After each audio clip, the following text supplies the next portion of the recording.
Bismillah. Nah.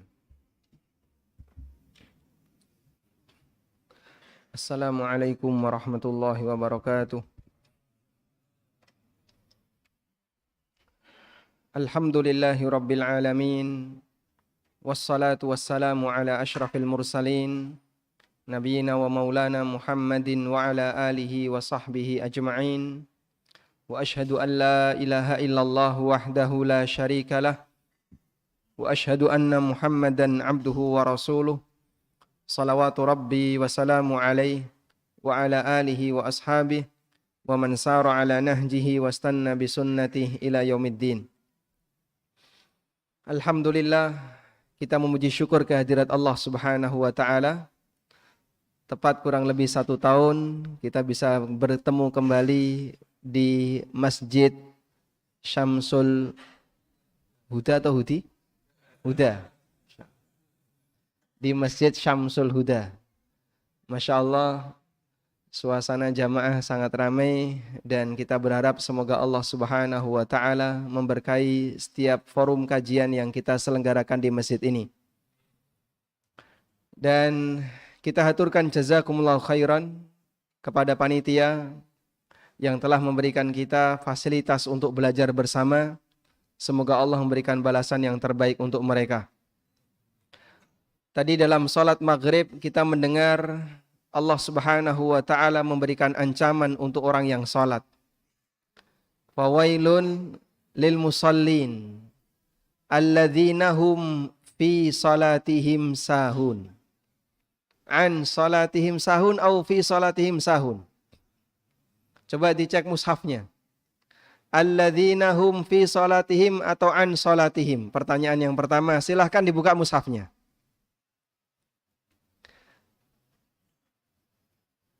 Buka mushaf Pak ya, bukan buka HP. Tapi enggak apa-apa, kalau di HP-nya ada wawasan Al-Quran. Ada WA-nya. Baik, Atha bin Dinar rahimahullah, seorang ulama tabi'in mengatakan, Alhamdulillahilladzi qal, fawailun lil musallin alladzina hum an salatihim sahun, walam yakul fi salatihim sahun. Segala puji bagi Allah yang berfirman di surat Al-Ma'un.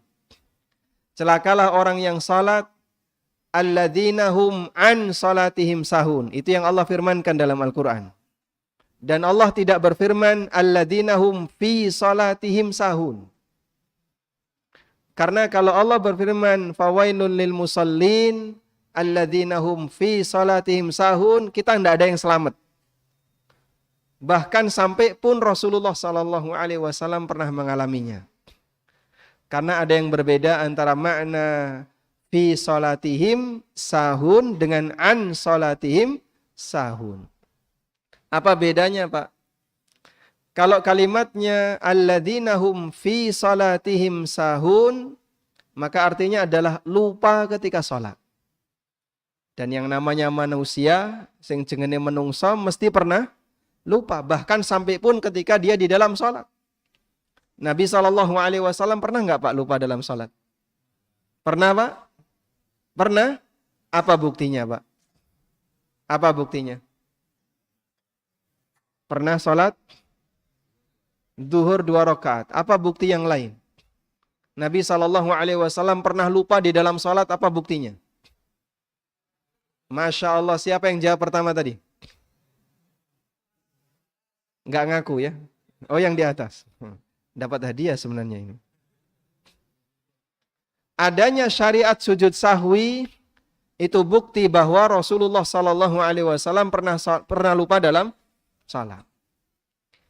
Dan itu bagian dari nikmat bagi para umat beliau SAW.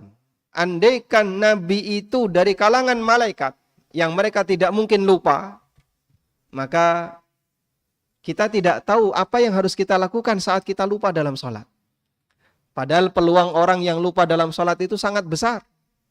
Kadang lupa jumlah rakaat, nanti lupa apakah sudah sujud yang kedua ataukah belum, lupa bacaan, lupa ini, lupa ini. Karena dalam sholat dia selalu mikir utang. Akhirnya sampai lupa jumlah rakaatnya. Namun Allah Subhanahu wa taala berfirman bahwa yang dicela oleh Allah bukan alladzina hum fi salatihim sahun, tapi yang dicela oleh Allah taala adalah alladzina hum an salatihim sahun. Celakalah orang yang melupakan dan melalaikan salat. Sehingga makna an salatihim sahun di situ adalah bentuk pelanggaran di mana sang hamba meremehkan salat yang dia kerjakan. Lalu apa yang dimaksud dengan alladzina hum an salatihim sahun? Al-Hafidz Ibnu Katsir rahimahullah menyebutkan ada dua makna. Yang pertama, imma hum anha sahuna an fi'liha bil kulliyah. Pendapat yang pertama adalah ada orang yang sama sekali enggak sholat. Sehingga dia tidak melaksanakan sholat atau sering meninggalkan sholat, maka orang semacam ini akan dihukum oleh Allah Subhanahu wa taala. Pendapat yang kedua, wa imma an fi'liha. Dia melalaikan sholat meskipun dia melaksanakannya. Dalam bentuk apa? Tidak menyempurnakan rukunnya, atau bahkan sebelumnya bahkan dia sudah tidak menyempurnakan. Syaratnya sudah tidak dia sempurnakan, wudunya sak-sae, sakkarepe dhewe tidak sesuai aturan, rukunnya tidak disempurnakan, tata caranya tidak diperhatikan, maka orang semacam ini meskipun dia salat tapi mendapatkan ancaman dari Allah Subhanahu wa taala. Karena itulah disebutkan dalam hadis yang sahih, ada orang yang salat tapi salatnya disebut salatnya wong munafik. Rasulullah sallallahu alaihi wasallam dalam sebuah hadis riwayat Bukhari Muslim, Nabi sallallahu alaihi wasallam pernah bersabda, "Tilka salatul munafik, tilka salatul munafik, tilka salatul munafik." Kaya ngono ku lho salate wong munafik. Kaya ngono salate wong munafik. Kaya ngono salate wong munafik. Seperti apa itu salatnya orang munafik itu? Yajlisu yarqubu syamsa. Ada orang yang ketika mau salat tapi duduk dulu, ndelok jam, sek jam 5 engko sik. Kemudian santai dolanan manuk ya, jam 5:15 engko sik. Jam 5:20 maghrib jam 5:30 Pak. Dolanan ini ya. Ki nglebokno sapi. Begitu maghrib tinggal 5 menit, ketika maghrib sudah dekat, Nabi SAW mengatakan, ya jelisu yarqubu syamsa. Dia duduk sambil memperhatikan matahari. Masih terang, nanti dulu santai. Masih kuning, nanti dulu santai. Memerah, nanti dulu masih lama itu. Hatta idza kanat baina qarnai syaitan. Sampai ketika matahari itu berada di dua tanduk setan. Di dua tanduk setan itu di mana jamaah? Di posisi mendekati tenggelam. Karena matahari itu tenggelam dan setan berada di barat agar disembah oleh orang yang sholat. Makanya hikmah kenapa kita tidak boleh sholat setelah asar dan tidak boleh sholat mendekati maghrib ketika matahari terbenam. Karena di saat itu setan sedang memasang dirinya di arah kiblat agar disembah oleh al-musallun, oleh orang-orang yang sholat.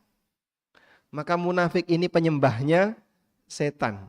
Begitu matahari sudah mendekati tenggelam, hatta idza kanat baina qarnai syaitan.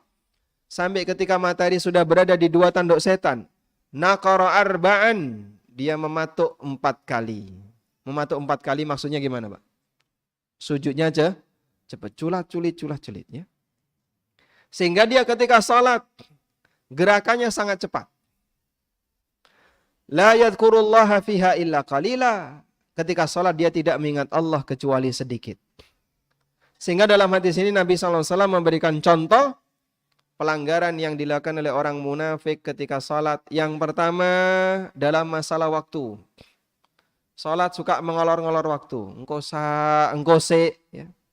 Engko se sampai akhirnya mepet akhir waktu. Subhanallah, sampai ada di sebagian kampung adzan asar Pak dimundurno jam 4:30. 4:30 itu baru boleh adzan. Kenapa kok mundur sampai 4:30? ngenteni wong tani mulai. Subhanallah. Sehingga sholatnya menyesuaikan jam Pak Tani. Itu hanya ada di Madiun. Oh enggak kok, di Ngawi juga ada ya. Di Bojonegoro juga ada. Saya pernah tinggal di masjid yang seperti itu, Pak. Dalam waktu kurang lebih setengah bulan, saya tinggal di sebuah masjid. Dan adzan asar, waktu asar enggak boleh, dilarang. Adzan asarnya tunda, nunggu wong tani mulai. Jam berapa? Jam 4:30 baru adzan. Nanti setelah adzan, kan ada jeda dengan sampai iqomah. Jarak antara adzan dan iqomah yang paling lama itu bukan waktu subuh, asar. Karena ngrungokno adzan gek klisak-klisik adus, bar adus ning masjid. Itu butuh waktu kurang lebih 20 menit baru qomat. Mepet jam 5 baru mulai sholat asar. Seperti ini bermasalah. Hukumnya dilarang. Karena itu para ulama mengatakan waktu sholat itu ada dua. Ada waktu ikhtiyari dan ada waktu doruri. Nomor siji apa Pak? Waktu ikhtiyari. Apa yang dimaksud dengan waktu ikhtiyari? Yang dimaksud dengan waktu ikhtiyari adalah waktu di mana orang itu boleh milih dalam rentang tersebut meskipun nggak punya udzur. Yang dimaksud dengan waktu ikhtiyari adalah waktu di mana orang boleh milih dalam rentang itu meskipun dia nggak punya udzur. Sehingga mau di depan, mau agak ke tengah, mau agak di ujung, boleh meskipun nggak punya udzur. Waktu seperti ini disebut waktu ikhtiyari. Kalau sholat asar waktu ikhtiyarinya sampai kapan, Pak? Dari mulai tepat masuk waktu asar, kalau jam Madiun jam berapa? Jam 2.30, jam 2.45. Jam 2.45 sampai matahari menjelang kuning. Karena asar itu matahari masih putih. Dalam posisi rentang matahari masih putih ini disebut sebagai waktu ikhtiyari ketika sholat asar. Maka Bapak mau sholat jam 2.45 atau jam 2.50 atau jam 3 atau jam 3.10 itu masih di angka toleransi. Di bagian ini Anda punya pilihan mau di depan, tengah atau ujung. Selama matahari masih putih berarti sholat di waktu apa? Ikhtiyari, nggak ada dosa meskipun nggak punya udzur. Yang kedua disebut sebagai waktu doruri. Waktu doruri hanya berlaku bagi mereka yang punya udzur. Kalau orang tidak punya udzur, sengaja sholat di waktu doruri, maka berdosa. Karena itu termasuk di antara orang yang melalaikan sholatnya, sebagaimana yang difirmankan oleh Allah, alladzina hum an salatihim sahun. Yaitu orang-orang yang melalaikan sholatnya, meremehkan sholatnya. Dia sholat di waktu doruri padahal dia nggak punya udzur. Dolanan manuk itu udzur atau tidak, Pak? Termasuk atau tidak? Nah, biasanya ngabur doron itu kan sore, gitu.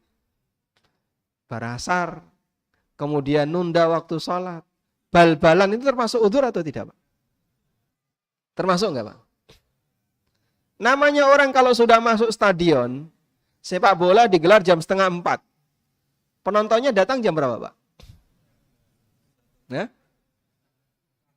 Kalau pertandingannya kelas karisidenan ya.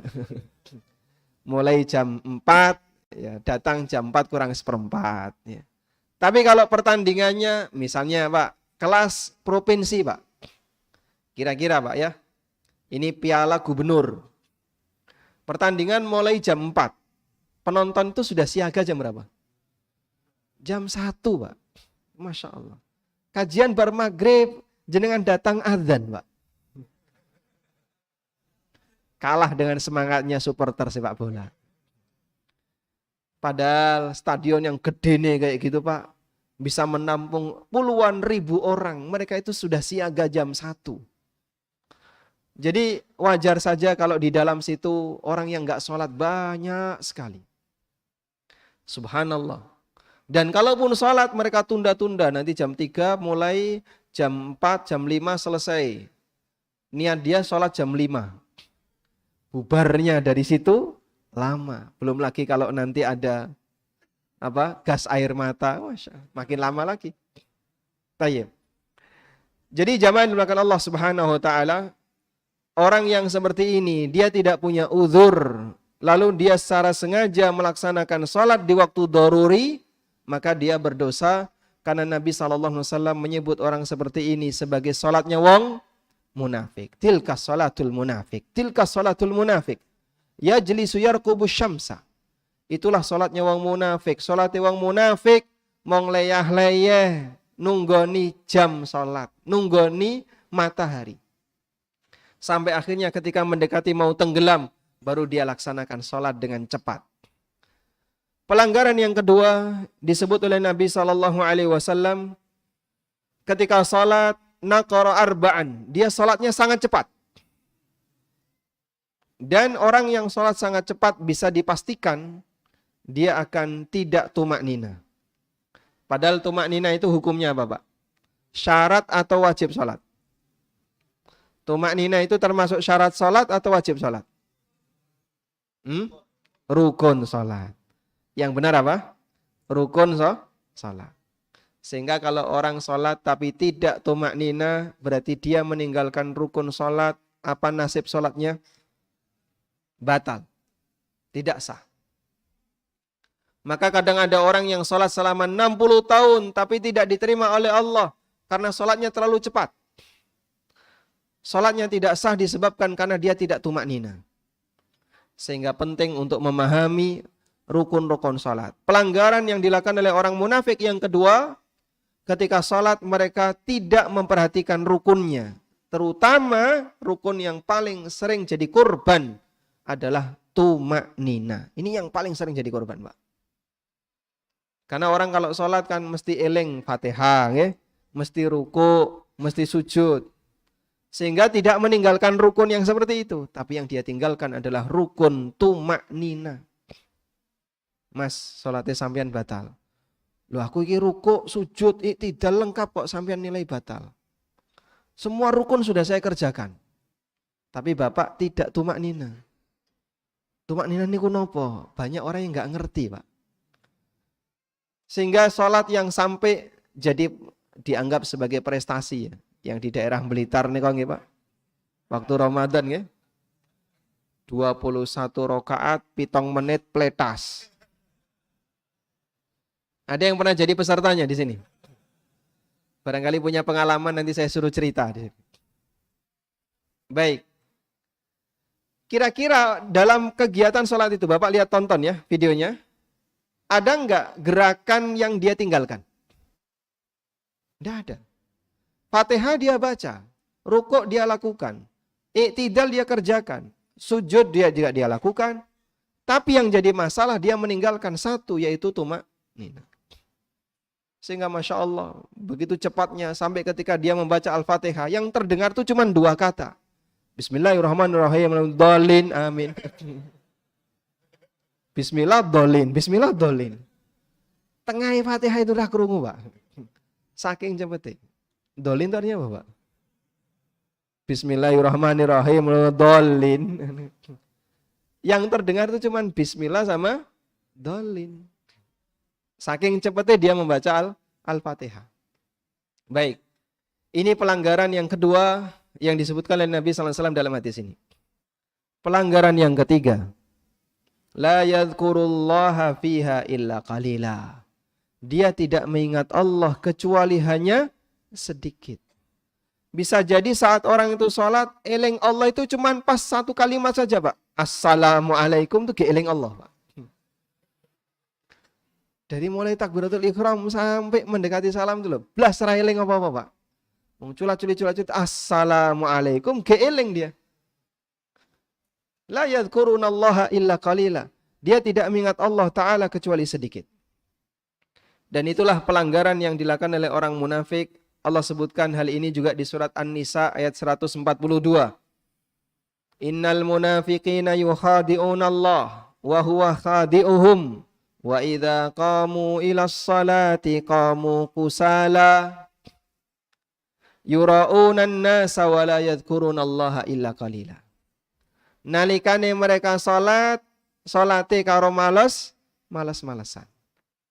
Yura'unan nas, ditambahi riya, wa la yadhkurunallaha illa qalila, dan mereka tidak mengingat Allah kecuali sedikit. Sehingga makna la yadhkurunallaha illa qalila, tidak mengingat Allah kecuali sedikit, itu ada dua makna. Nomor siji, yang pertama, salatnya tidak ikhlas. Salatnya nyari perhatian orang lain. Salatnya bukan untuk Allah. La yadhkurunallah illa qalila. Makna yang kedua, la yadhkurunallaha illa qalila, makna yang kedua adalah nalikane salat tidak khusyuk. Ketika salat tidak fokus terhadap salat yang dia kerjakan. Nah, sekarang jenengan bisa metani ya. Kira-kira pelanggaran kita ada di mana? Dalam masalah waktukah? Dalam masalah pelaksanaan rukun dan wajibnya? Ataukah dalam masalah kualitas batin sehingga ketika salat khusyuknya terbang? Maka saat salat ya, badannya di masjid tapi hatinya di dapur. Ada Pak kayak gitu Pak? Ada. Ketika dia sholat, tiba-tiba hujan. Jemuran. Yang terbayang dalam dirinya, batinnya itu bisa lari Pak ke rumah Pak. Makanya para ulama mengatakan khusyuk itu ada dua. Ada khusyuk fisik dan ada khusyuk hati. Khusyuk fisik itu anteng. Nek wong Indonesia juara masalah ini ya. Allahu Akbar, menang, anteng. Itu orang Indonesia juara, pinter. Tapi kalau khusyuk batin, orangnya di masjid, atine ning pawon, kadang hatinya ke toko, kadang ketika sholat dia sudah merencanakan kegiatan apa saja yang akan saya lakukan setelah sholat. Bar ngene madang, bar madang turu. Bar turu pit-pitan. Rencana itu loh disebutkan dalam sholat. Jenengan mengalami kayak gitu nggak Pak? Ini saya nggak cerita pribadi loh Pak. Pengalaman sinten? Pengalaman kita bersama. Jadi ada orang yang ketika sholat itu Masya Allah, batinnya itu sibuk. Tapi bukan sibuk untuk memikirkan apa yang sedang dia kerjakan, tapi sibuk memikirkan kegiatan di luar sholat. Jamaah, berarti kalau kualitas sholat kita seperti itu, ada sisi kesamaan sholat kita dengan sholatnya wong munafik. Inilah yang akan kita benerin, yang akan kita perbaiki, agar jangan sampai sholat kita masuk dalam vonis yang diberikan oleh Rasulullah SAW. Tilka sholatul munafik, tilka sholatul munafik. Itulah sholat wong munafik, waktune tidak diperhatikan, cara pengerjaannya juga tidak diperhatikan, dan khusyuknya tidak diperhatikan. Baik. Oleh karena itu dalam pelaksanaan sholat, tiga hal ini perlu kita perhatikan baik-baik. Yang pertama adalah masalah waktu. Dan tadi kita sudah memperkenalkan bahwa dalam masalah sholat, waktu sholat dibagi menjadi dua. Apa tadi Pak? Waktu ikhtiyari, yang kedua waktu doruri. Penting bagi masing-masing jamaah untuk mengenali hal ini. Dan masing-masing salat, waktu ikhtiyari dan waktu dorurinya berbeda-beda. Bapak Ibu perlu mengenali ini. Pak, saya bisa baca ini di buku mana Pak? Biar nanti lebih yakin tentang ini.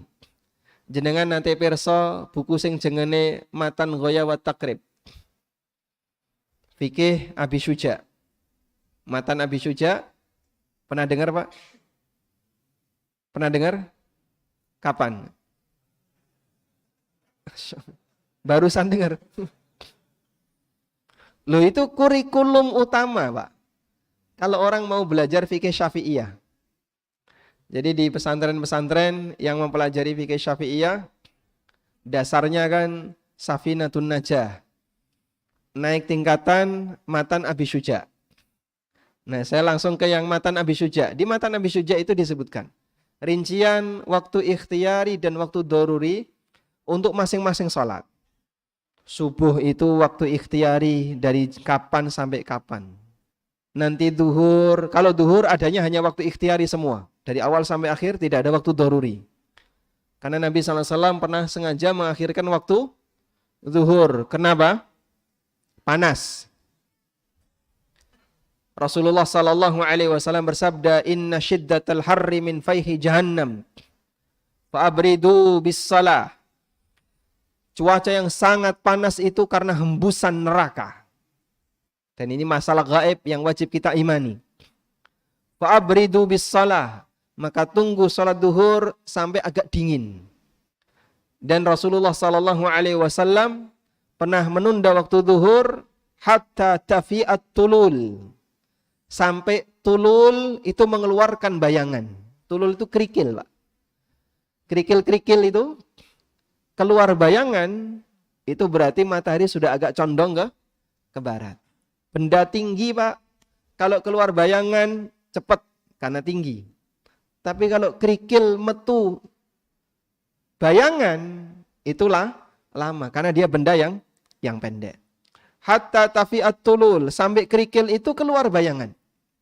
Artinya sudah sangat mendekati asar. Sehingga waktu zuhur semuanya waktu ikhtiyari.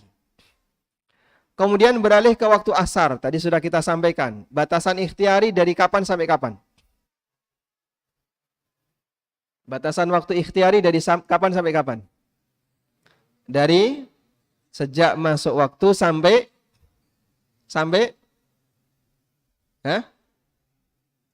sebelum matahari menguning. Lalu batasan doruri dari matahari menguning sampai terbenam matahari. Maka kita tidak boleh punya pemahaman waktu asar itu yang penting kau kerjakan sholat sebelum maghrib. Nah, akhirnya dolanan doro, ya. Bar dolanan doro mancing, bar mancing, apalagi madang.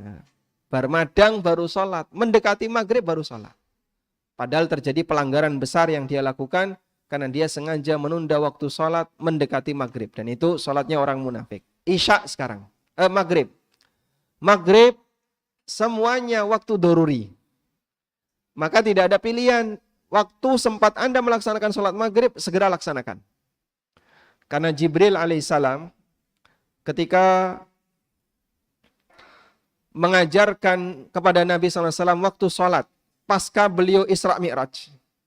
Jadi beliau Isra Mi'raj lalu kembali ke Mekah, besoknya Jibril turun mengajari kepada Nabi SAW waktu-waktu sholat 5 yang ditetapkan ketika Isra Mi'raj.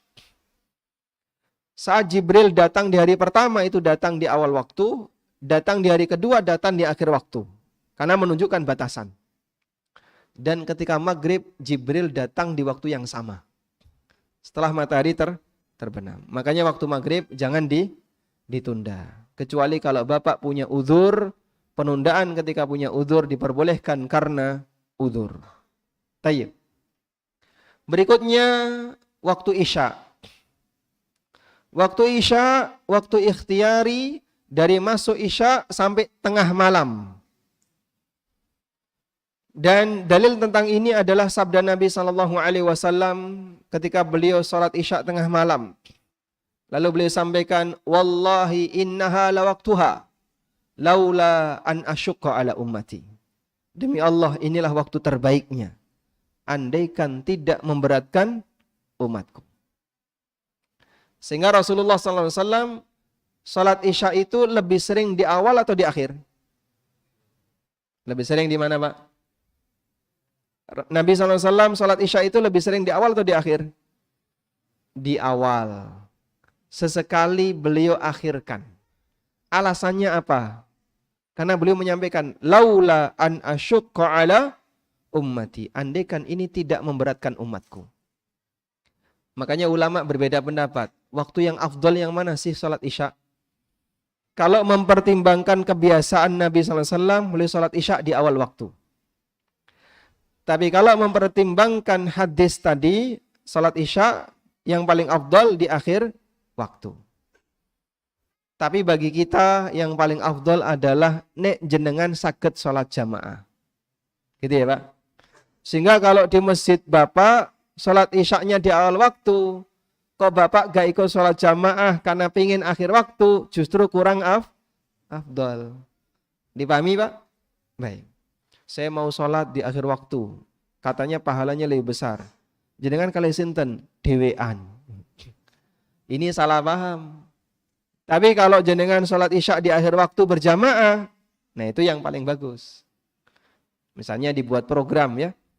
Sholat Isya di Syamsul Huda dimulai jam 12. Sing teko niku muadzin karo muadzin. Mun dhewean ya. Rano koncone. Baik. Maka kalau sholat Isya di masjid Bapak di awal waktu, ikut berjamaah lebih afdal daripada memperhatikan waktu. Karena ada kaidah yang menyatakan begini. Catat, Pak. Baik. Kaidahnya mengatakan fardul kaifiyah muqaddamun ala fardil waqti. Sudah dicatat? Kok mau menengah ya? Tak baleni mana ya? Indonesianya, baik. Memperhatikan kesempurnaan tata cara,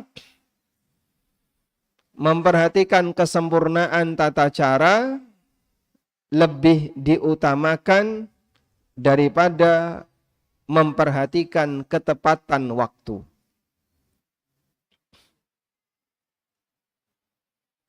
Coba diulang, Pak. Diulang, Mas.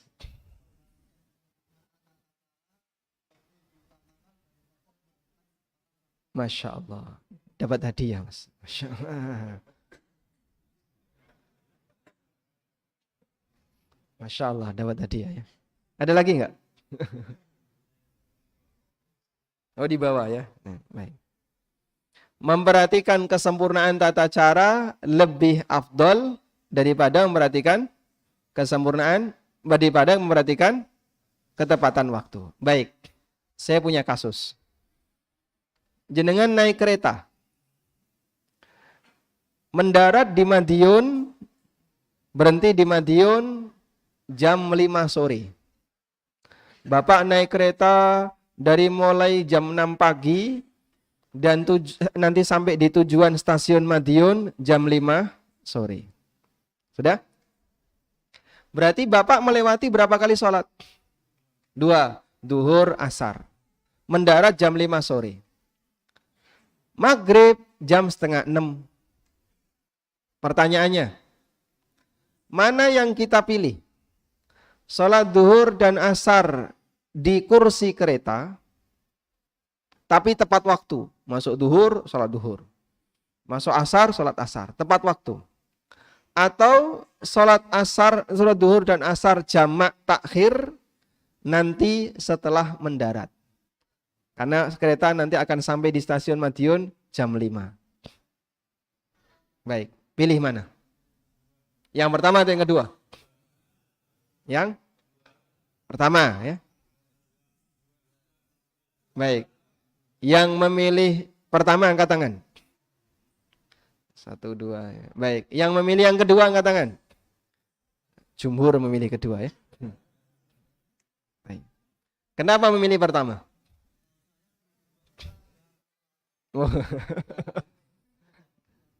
Oh gitu ya. Berarti sholat di gerbong kereta. Di musola gerbong kereta sendirian. Sehingga tetap berdiri. Tapi di situ arah kiblatnya bingung itu. Karena gerbong kereta, musola di gerbong kereta itu cukup untuk 2-3 orang ya. 3 orang. Cuman kan dia jenengan nyerong aja udah nggak bisa itu. Hanya bisa lurus. Sementara yang namanya rel kereta itu arahnya kemana, Pak? Hah? Rel kereta arahnya kemana? Ke depan, betul ya. Rel kereta arahnya kemana? Hah? Enggak karuan, Pak. Kadang kan gini kan, belok. Sehingga bisa jadi saat pas nepai bisa menghadap kiblat, saat nggak nepai ya bisa beda arah. Maka menyesuaikan arah kiblat di gerbong kadang perlu lihat kompas. Dan saya kalau sholat di gerbong itu lihat kompas dulu ini. Oh kurang lebih, karena kadang ngalor ngidul ya. Jogja ke arah Solo itu ngalor ngidul, Pak. Orang mikirnya ngetan ngulon. Padahal aslinya Jogja Solo itu selatan utara. Ya.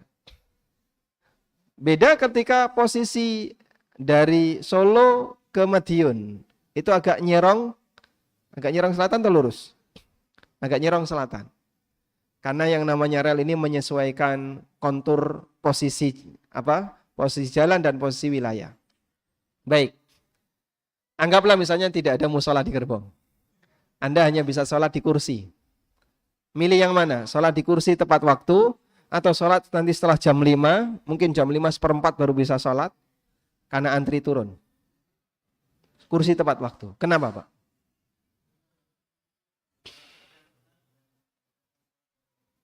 Mengerjakan sholat pada waktunya. Sampai di tempat sholat lagi.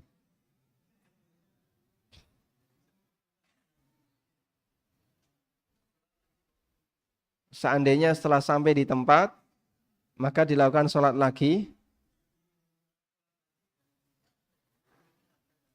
menyempurnakan lagi. Baik. Mengulang sholat yang sah itu perlu atau tidak? Maka kalau Bapak sholatnya bernilai sah, pada asalnya tidak perlu diulang. Sebab sesuatu yang sah tidak perlu diulang. Karena itu kalau fikih mengulang sholat, memang ini ada dalam mazhab Syafi'i. Sehingga sholat yang pertama dilakukan dalam rangka untuk menghormati waktu. Ihtiraman lil waqti. Sedangkan sholat yang kedua pengulangan dalam rangka untuk kesempurnaan pelaksanaan. Namun pendapat ini kurang tepat karena sesuatu yang sah, ibadah yang sah pada asalnya tidak perlu diulang. Baik. Pendapat yang benar lebih baik sholat di akhir waktu, tapi bisa menghadap kiblat sempurna, bisa berdiri sempurna, bisa rukuk sempurna, bisa sujud sempurna, selama Anda masih memungkinkan sholat di waktu yang belum berakhir, di waktunya. Tapi Pak ini kan sudah mepet maghrib, ada uzur, kenapa? Uzurnya apa? Musafir. Dan musafir berhak untuk sholat di waktu doruri. Karena dia punya uzur. Apa dalilnya Pak? Bahwa sholat ditunda lebih baik daripada sholat di awal waktu namun tidak sempurna. Dalilnya perintah Nabi SAW untuk menyelesaikan seluruh kebutuhan sebelum pelaksanaan sholat. Contoh, mau sholat pengen buang hajat. Mana yang didahulukan? Sholat dulu atau buang hajat dulu? Ya, buang hajat. Contoh yang lain, mau sholat, ngeleh, pengen makan, dan makanan sudah dihidangkan. Sholat dulu atau makan dulu? Ya? Dalilnya apa? La salata bihadrati ta'am wala huwa yudafi'uhul akhbathan. Tidak boleh sholat ketika makanan sudah dihidangkan. Dan tidak boleh sholat sambil menahan keinginan untuk buang hajat. Kata orang, lebih baik mangan mingir sholat daripada sholat mikir. Betul Pak? Sehingga dalam kegiatan makan itu konsekuensinya gimana Pak? Anda akan menunda sholat. Konsekuensinya Anda akan menunda sholat. Tapi penundaan ini diizinkan dalam rangka agar nanti bisa melaksanakan sholat lebih sempurna. Makanya pada waktu Nabi SAW terlambat bangun. Beliau ketika bangun tidur, jadi ceritanya begini, maghrib jam berapa ini? Isya jam berapa? Sudah masuk belum? Hah? Sudah? Belum? Berapa menit lagi? Hah? 1 menit. Sudah? Sudah masuk ya? Sudah masuk, Ustaz? Hmm? Oh, nanti bunyi. Baik. Baik. Ini ceritanya doa ya, Pak? Beriman. Sekarang atau nanti? Hah? Loh, Mas Muni. Masya Allah. Baik, kita dengerin adzan Isya dulu ya. Terus kita lanjutkan setelah Isya. Setelah adzan Isya. Baik, adzan lalu lanjut ya. Demikian wassallallahu ala nabiyina Muhammadin wa ala alihi wa sahbihi wasallam.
Alhamdulillah hamdan katsiran tayyiban mubarakan fi mubarakan alaih kama yuhibbu rabbuna wa yarda wa asyhadu an la ilaha illallah wahdahu la syarikalah, wa asyhadu anna Muhammadan abduhu wa rasuluh. Tadi kita akan menyampaikan sebuah cerita ya. Nabi SAW dalam sebuah safar, lalu beliau menunjuk sahabat untuk berjaga. Tepatnya adalah Bilal. Tolong kamu jangan tidur, nanti bangunkan kami ketika subuh. Lalu beliau tidur bersama para sahabat yang lain, semuanya tidur. Bilal diminta untuk berjaga. Tapi Masya Allah, karena Bilal juga capek, maka meskipun beliau sudah berusaha untuk melek dan tidak tidur, tapi ngantuk. Akhirnya Bilal tertidur. Allah yang menjaga nabinya sallallahu alaihi wasallam dan seluruh sahabat. Padahal dalam perjalanan seperti ini, yang namanya ancaman binatang buas, ancaman orang musyrikin yang menyerang sewaktu kaum muslimin lengah, itu sangat besar. Tapi Allah yang menjaga nabinya sallallahu alaihi wasallam dan kaum muslimin ketika itu. Sampai akhirnya semuanya tertidur. Hingga kemudian matahari terbit. Dan yang pertama kali bangun siapa? Rasulullah SAW. Beliau terbangun karena kena sinar matahari. Dan beliau langsung mengucapkan subhanallah. Kemudian beliau bangunkan sahabat yang lainnya. Nabi SAW ketika bangun seperti ini berarti bangun sudah telat subuh belum Pak? Jangan cuma telat Pak, sudah terlalu jauh telatnya. Karena yang bangun pertama yaitu Rasulullah SAW itu pun terbangun karena terkena cahaya matahari. Terkena sinar matahari. Rasulullah SAW tidak langsung memerintahkan mereka untuk sholat. Tapi pertama yang beliau perintahkan apa Pak? Pindah dulu. Haulakumus syayatin. Di sekitar kalian ada setan, kalian telah dikuasai setan. Pindah dulu ini rombongan. Mindah satu orang dengan mindah rombongan, lebih cepat mana? Satu orang. Ini mindah rombongan, Pak. Pasukan itu dipindah dari satu lembah ke lembah yang lain. Baru setelah pindah, mereka melaksanakan sholat. Dan sebelum sholat subuh, Rasulullah SAW qobliyah subuh. Berarti sebelumnya Pak, gimana Pak? Buang hajat dulu. Setelah buang hajat, mereka wudhu. Setelah wudhu baru sholat. Qobliyah subuh dulu, baru sholat subuh. Maka ini salah satu di antara dalil bahwa penundaan itu dilakukan agar sholatnya tetap bisa dilaksanakan secara sempurna. Mafhum insyaallah jamaah? Inilah yang menjadi landasan dari sebuah kaidah yang tadi kita sampaikan. Fardul kaifiyah muqaddamun ala fardil waqti. Pelaksanaan sholat dengan sempurna itu lebih didahulukan daripada memperhatikan ketepatan waktu. Makanya kami kalau sedang melakukan perjalanan umroh, jamaah misalnya berangkat jam 10 pesawatnya ya, otomatis mereka nggak bisa menjumpai waktu zuhur ketika di Jakarta. Zuhur ada di atas, entah itu ada di negara mana, kadang di Sri Lanka, kadang di mana, itu kita tidak tahu. Tapi ada pengumuman dari awak ya. Dan saya minta kepada para jamaah, Bapak kita nanti mendarat itu sebelum asar. Kita nanti mendarat di Madinah sebelum asar. Atau kadang mendarat pas ketika asar. Maka mending kita laksanakan sholat jamak takhir di sana, di Bandara Madinah. Daripada Anda sholat di atas pesawat. Karena sholat di atas pesawat nggak bisa berdiri, apalagi kalau pesawatnya nggak ada musolanya ya. Pesawat nggak ada musola. Contohnya pesawat Al-Asad. Pesawat Asad tahu Pak? Lion. Nggak ada musolahnya. Jadi otomatis mereka hanya bisa sholat di atas kursi. Dan itu pun nggak bisa wudhu. Akhirnya mereka tayamum. Tayamum kok pakai jok pesawat? Tidak ada debunya. Padahal para ulama 4 madhab mensyaratkan dalam tayamum harus menggunakan wajhul ardi. Sesuatu yang menjadi unsur bumi. Ada tanah, ada pasir. Nah itu boleh dipakai tayamum. Kalau tidak ada unsur bumi seperti itu, berarti tidak bisa tayamum. Makanya tayamum di pesawat mungkin itu mengada-ada, Pak. Dan dulu Dinas Bimbingan Haji dan Umroh dari Depak, kami pernah mendengar saran dari beliau. Saya dengar itu waktu masih SMP. Dan saya masih ingat. Waktu saya masih SMP beliau menyampaikan, bagi para jamaah haji, kalau mau tayamum, bawa tanah dari bawah. Harus bawa tanah. Sehingga naik pesawat itu bawa tanah dia, Pak. Kalau mau tayamum. Karena tayamum di pesawat itu tidak bisa. Apalagi pakai kabin di atasnya. Bagasi kabin diusap-usap. Sampai ini ngusap nopo, Pak. Tapi Pak, kita cari debu kan tidak ada. Kalau mau sebenarnya ada. Di mana Pak itu? Di dalam pesawat kok ada debu? Di bawah sepatu jenengan itu ada. Itu pilihan terakhir kalau jenengan mau tayamum. Kalau jenengan yakin sandale suci, dibuka ke tayamum. Itu mungkin ada. Tapi kalau di jok itu tidak ada. Dan itu kan sempat jadi pembahasan waktu sidang Dewan Fatwa Perhimpunan Al-Irsyad. Ya. Tayamum di pesawat kan tidak mungkin. Lalu ada yang kemudian menyampaikan dalam forum itu, coba tayamum pakai debu yang ada di bawah sepatunya Ustadz Arifin Badri. Di bawah sepatu kena debu, mungkin itu dipakai tayamum. Kalau ada debunya. Tapi kalau jok, bagasi kabin itu tidak ada. Makanya tayamum di pesawat itu tidak mungkin. Pilihannya hanya dua. Wudu, atau yang kedua, tidak bisa wudu dan tidak tayamum. Karena di pesawat tidak bisa tayamum. Yang disebut dengan sholat bagi orang yang dalam kondisi faqidut tuhuratain. Orang yang tidak punya alat dua bersuci. Tidak bisa wudu, wudu tidak bisa, tayamum tidak bisa. Contohnya apa, Pak? Ada orang berada di ICU. Nggak boleh dijenguk siapapun, sedang COVID. Sehingga dia badannya penuh dengan selang. Mau bergerak sakit. Jauh dari tembok. Mendengarkan azan. Tapi nggak bisa ngapa-ngapain. Misalnya mau ketap-ketop. Ini orang kalau sholat gimana? Gimana Pak kalau orang seperti ini sholat, Pak? Dia sholat tanpa wudhu, tanpa tayamum. Inilah yang disebut dengan faqid at-tuhuratain, orang yang tidak bisa melakukan dua cara bersuci. Wudu raiso, tayamum raiso. Salat tanpa wudu, tanpa tayamum. Nah, kalau kondisinya seperti itu, lebih baik jenengan tunda jika waktunya masih ada.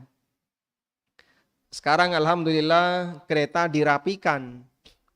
Sebelum kereta dirapikan kayak gini, Pak, yang punya pengalaman dulu ya. Numpak kereta, Masya Allah, anggere sedeng melbu. Sehingga numpak kereta seperti apa, Pak? Ngamot barang, pindang neng jero niku. Saya itu sempat ya, sebelum kereta dirapikan.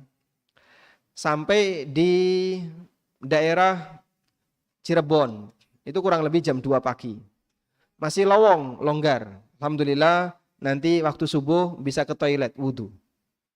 Begitu kereta ini berhenti di Karawang, kira-kira jam 3, banyak sekali orang yang masuk. Berhenti lagi di Bekasi, lebih banyak lagi yang masuk. Sampai semua itu berdiri.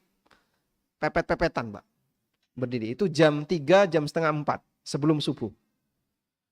Berhenti di Gambir, jam 7. Orang yang mau ngantor tuh, Pak. Pakai jas, pakai jaket. Sudah pakaian rapi, pakaian kantor. Itu masuk dalam jumlah yang banyak di atas kereta kira-kira jam 3 atau jam setengah 4 itu. Sehingga saya yang berada di kursi, iki arep ngadeg ra iso, Pak. Mau ke toilet enggak bisa, penuh dengan orang di gerbong itu. Akhirnya ya sudah, kita enggak bisa wudu. Dan kalau kereta mungkin nyari debu masih banyak ya, bisanya hanya tayamum. Nah, contoh-contoh seperti inilah kita butuh fikih mengenali kapan kita perlu sholat yang tepat. Anda kalau tunggu sampai tujuan keluar waktu. Tapi kalau sholat di atas gerbong, di atas kendaraan, bisa jadi nggak ada wudhu, nggak ada tayamum. Pengecualian bagi mereka yang nggak bisa melakukannya. Baik. Tapi kalau masih bisa melakukannya, harus dilakukan seperti tadi ya. Tunda dulu, nanti sholat di tujuan. Ini berkaitan dengan waktu. Berikutnya kita beralih ke masalah tata cara. Dalam sholat ada gerakan wajib, ada gerakan rukun, saya urutkan dari yang tertinggi ya. Gerakan rukun, gerakan wajib, gerakan sunnah. Dalam Islam juga seperti itu. Dalam Islam itu ada rukun, ada wajib Islam, ada sunnah Islam. Sebutkan yang termasuk sunnah Islam, Mas. Sunnah Islam contohnya apa? Semua amalan sunnah. Sholat duha, sholat tahajud, sholat witir. Apalagi, Mas? Puasa Senin Kamis, puasa ini, puasa sini. Ini adalah amal apa? Sunnah Islam. Contoh yang wajib Islam tapi bukan rukun Islam. Yang wajib dalam Islam tapi bukan rukun Islam. Contoh? Apa Pak? Zakat. Zakat rukun Islam ya. Rukun Islam ada 5, zakat masuk? Memelihara jenggot, membiarkan jenggot, tidak dipotong. Yang lain? Berbakti kepada orang tua. Belajar ilmu agama, sinau agama niku hukumnya apa Pak? Wajib. Thalabul ilmi fardhatun ala kulli muslim. Baik. Mandi Jumat. Menurut pendapat sebagian ulama, Nabi SAW mengatakan, ghuslul Jum'ati wajibun ala kulli muhtalimin. Mandi Jumat itu wajib bagi orang yang sudah balik. Mandi junub, rukun Islam apa buatan? Mandi junub itu rukun Islam atau bukan? Hukumnya apa? Wajib. Baik. Gambarannya kayak gini. Jadi dalam Islam ada rukun, ada wajib, ada sunnah. Sholat juga seperti itu. Ada rukun, ada wajib, ada sunnah. Bedanya apa Pak? Rukun itu unsur utama. Rukun itu unsur utama. Nek ibarat rumah itu Pak, tiang. Kalau tiang ini patah, kira-kira gimana? Ambruk rumah ini. Rukun itu unsur utama. Jika dia hilang, maka bangunan itu dianggap tidak ada. Wajib itu pelengkap yang harus ada. Ketika tidak ada, maka orang yang berada di dalamnya tidak akan bisa mendapatkan kenyamanan. Ibaratnya tembok. Tembok ini jebol, bangunan tetap ada? Ada. Tapi harus segera ditambal. Kalau enggak, omamu kemalingan. Atau kamu kedinginan, atau kamu kepanasan. Karena tidak ada temboknya. Sedangkan sunnah itu seperti perabotan. Maka rumah Bapak akan kelihatan lebih indah. Kalau dalam rumah itu ada aneka amal sunnah. Ada mejanya, ada kursinya, ada perabotan-perabotan. Bisa ditinggali dengan nyaman dan kelihatan lebih indah kalau di situ ada sunnahnya. Gambarannya kayak gitu ya. Maka rukun tidak boleh tidak ada. Wajib kalau tidak ada ditambal sujud sahwi. Kalau sunnah jika tidak ada tetap utuh ada. Paham ini?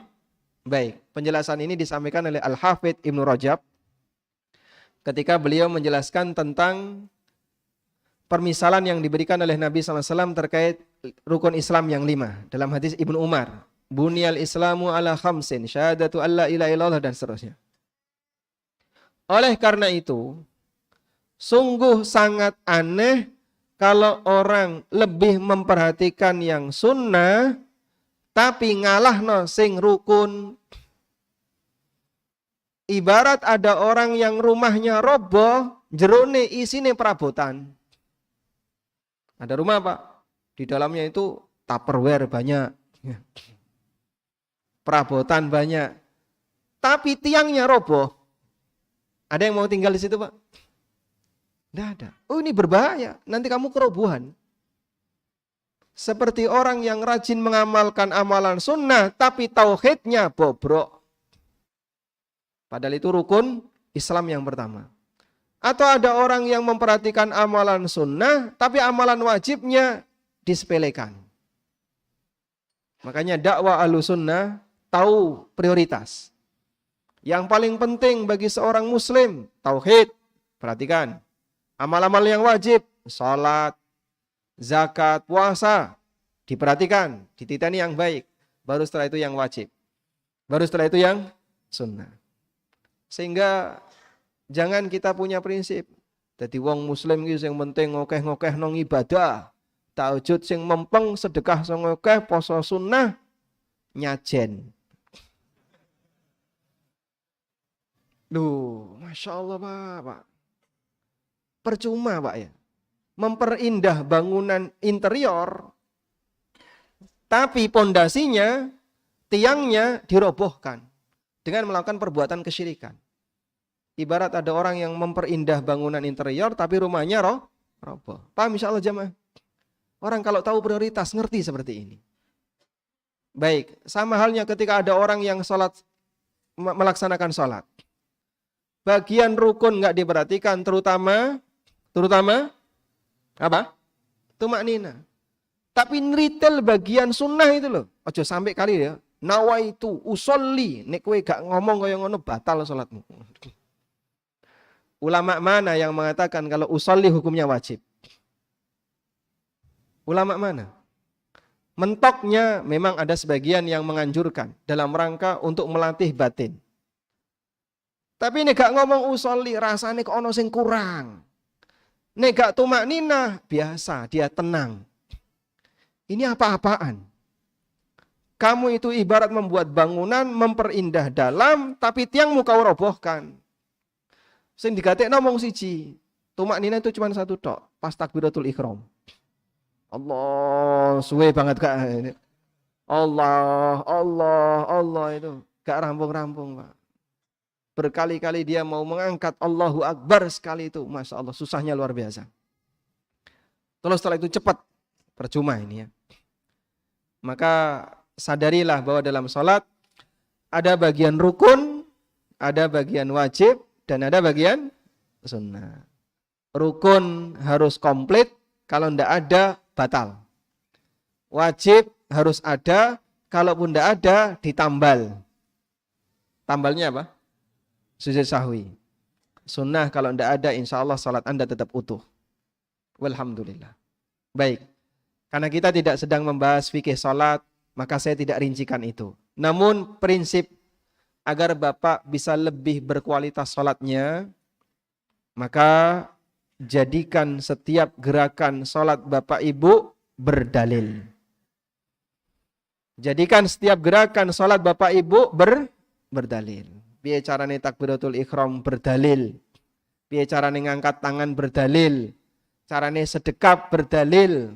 Kabeh niku wonten dalile. Tidak ada satupun gerakan salat tanpa dalil. Karena Nabi SAW berpesan, wa sallu kama ra'aitu muni usalli. Nggih. Muni napa, Pak? Sallu kama ra'aitumuni usalli. Salatlah kalian sebagaimana kalian melihatku salat. Aja dipleset nih, Pak. Tuh, gatekno to hadise. Sallu kama ra'aitu muni usalli. Muni niku bahasa Arabnya napa, Pak? Kok tiba-tiba alih bahasa ya? Di depan bahasa Arab, di tengah Jawa, nanti jadi Arab meneh. Subhanallah. Kok ya tumon wong duwe kae. Baik. Kembali ke sini. Sehingga Nabi SAW ngasih panduan lengkap. Karena beliau meminta kepada umatnya.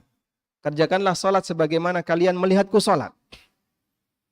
Sallu kama ra'aitumuni usalli. Kerjakanlah salat sebagaimana kalian melihatku salat. Maka jadikan salat Bapak Ibu berdalil. Insya Allah Pak, itu membuat kita semakin senang salat.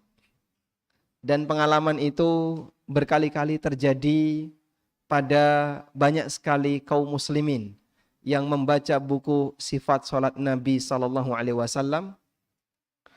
Dan kemudian saya buat lebih mudah dan saya tambahi dengan beberapa renungan, jadilah buku tafsir salat. Nanti di tafsir salat itu kan di bagian depan ada penjelasan tata cara. bagaimana cara sujud yang benar. 1, 2, 3, 4. Saya buat per poin biar gampang untuk dibaca. Baik. 2 buku ini punya nggak, Pak? Insya Allah ada. Yang pertama punya? Hah? Sifat sholat punya ya? Ini buku wajib yang harus ada pada setiap rumah muslim. Ada buku wajib setiap rumah muslim harus punya. Sifat sholat Nabi SAW, Riyadhus Shalihin, Bulughul Maram, Umdatul Ahkam. Ojo sampai ning omah rano buku ini, Pak. Tapi ra diwaca ya, Mas. Ya diwaca nek wis duwe kono. Baik. Selanjutnya, setelah kita memperhatikan gerakan sholat, pastikan gerakan sholat kita berdalil. Sehingga setiap detail-detail kecil-kecil itu semuanya pakai dalil. Dan alhamdulillah, Masya Allah, jasa besar para sahabat. Bagian yang terkecil dari gerakan Rasulullah SAW itu diceritakan. Sampai gerakan driji, Pak. Gerakan jari itu diceritakan. Nabi SAW ketika berisyarat dengan jari telunjuknya waktu tasyahud, beliau membentuk angka berapa? Angka berapa? 35 atau 53? Ya? Angka berapa? Berapa, Pak? 53. 53 niku pripun, Pak? Ya? Kata Ibnu Umar, Rasulullah SAW wa asyara bi usbu'ihi, dan beliau berisyarat dengan jari beliau, dan beliau membentuk angka 53. 53 itu gimana? Itu sebenarnya metode orang Arab dalam berisyarat angka. Orang Arab dalam berisyarat angka ini pakai jari. Angka yang seperti ini, Pak. 1, 2, 3 ya. Yang tertulis itu baru ada di masa Abbasiyah. Sebelum itu kaum muslimin nggak kenal angka. Nggak kenal huruf angka tadi. 1, 2 itu nggak kenal. Sehingga mereka kalau nulis angka itu ditulis pakai Latin. Misalnya asyra, tulis 10 asyra. 10 ditulis asyra. 20 ishrun. Jadi mereka nggak nulis dengan angka. Tapi ditulis pakai apa? Latin. Kenal angka tapi tidak mengenal huruf angka. Paham di sini? Paham ya? Bang. Seperti anak kecil. Anak kecil misalnya. 1 dia bisa 1. Coba tulis 1. Nggak bisa dia nulis 1. Dia belum mengenal lambang 1, dia belum mengenal. Nah, orang Arab dulu belum mengenal lambang itu. Lambang itu baru ada di masa Abbasiyah. Nah, mereka ketika menunjuk angka itu pakai tangan. Saya lupa kemarin sempat membaca ada referensi yang menceritakan itu. Kurang lebih 1, 2, 3. Kalau begini itu 50. Ini 50. Ya. Makanya kalau ada bapak-bapak foto terus gini, ya, itu berarti umurnya wis 50 ya. Jangan salah paham ya. Foto kok gini, oh umurnya wis 50. Paham, Pak? Sudah? Lalu 3 itu begini. Nah, 3 itu begini. Ya. Jadi 3 ini ditekuk. Sehingga ini mewakili 50, 3 itu jarinya ditekuk. Maka jadinya kayak gini. Ini kurang lebih perwakilan angka 50 ketika Nabi SAW berisyarat dengan jarinya. 53. Begitu, Pak? Tayyib. Sampai detail kayak gitu sahabat bercerita. Makanya tidak ada manusia yang sejarahnya lebih lengkap melebihi Rasulullah SAW. Kalau Bapak misalnya diminta untuk bercerita, Pak, orang yang paling Bapak kenal dalam hidup ini siapa? Orang yang paling Bapak kenal siapa, Pak? Anak saya. Dari mulai lahir sampai gede bersama saya. Baik, sekarang tolong Bapak membuat cerita tentang anak Bapak. Itu masih banyak bagian-bagian yang mungkin terpotong. Karena mungkin anak Bapak ngilang kemana, Bapak tidak membersamainya. Tapi Masya Allah, Rasulullah SAW itu sampai bagian yang terkecil sahabat cerita. Ya. Karena tidak ada manusia yang perbuatannya jika ditiru menghasilkan pahala kecuali Nabi Muhammad SAW. Makanya sangat disayangkan kalau sekian banyak sunnah itu kita sia-siakan dengan cara kita tidak mempelajarinya dan kita tidak mengamalkannya. Sangat disayangkan. Ada banyak sunnah, ratau di ngerteni, ratau di sinauni, nggak pernah dipelajari dan tidak pernah diamalkan. Padahal itu kalau dikerjakan berpahala. Baik. Selanjutnya berkaitan dengan masalah khusyuk batin. Nah ini memang tugas yang paling berat. Gak semua orang mampu melakukannya secara maksimal.